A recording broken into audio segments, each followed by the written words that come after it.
primer lloc dir que Compromís no tenia regidors les anteriors legislatures i en primer lloc ens agradaria agrair que en aquest tema l'equip de govern ha tingut transparència suficient, tenim tota la documentació necessària, tot hem tingut accés. Tenim una situació de l'Ajuntament difícil després del nostre particular anàlisi, tot i que l'auditoria, com bé han dit els meus companys de corporació, encara no ha acabat, però ja ve certificant el que Compromís ja deia en campanya electoral, i és, baix la nostra opinió, però és que el pitjor que ha passat a tots els pobletans i pobletanes i a la Pobla Llarga és un govern del Partit Popular. Després, sobre les sentències de 2011 i 2012, que ni estan en els pressupostos ni se donava compte a l'oposició, en la comissió jo vaig fer una pregunta al portaveu del PP per a dir-li que es donara alguna explicació de per què no s'havien pagat aquestes sentències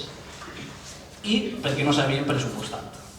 Les paraules del regidor del PP foren que no coneixia les sentències.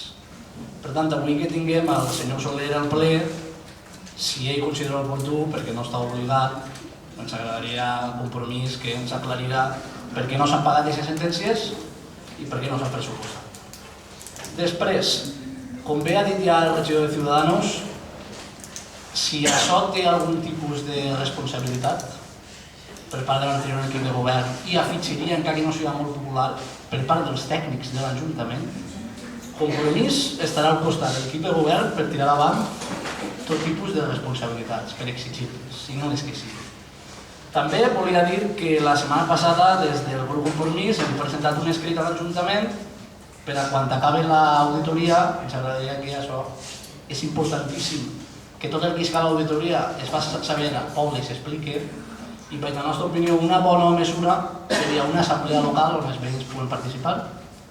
i se doni compte de totes les sentències del poble, el poble pugui preguntar a l'equip de govern, i estaria molt bé també que a aquesta assemblea assistirà l'anterior equip de govern i, si cal, els anteriors equips de govern del PP,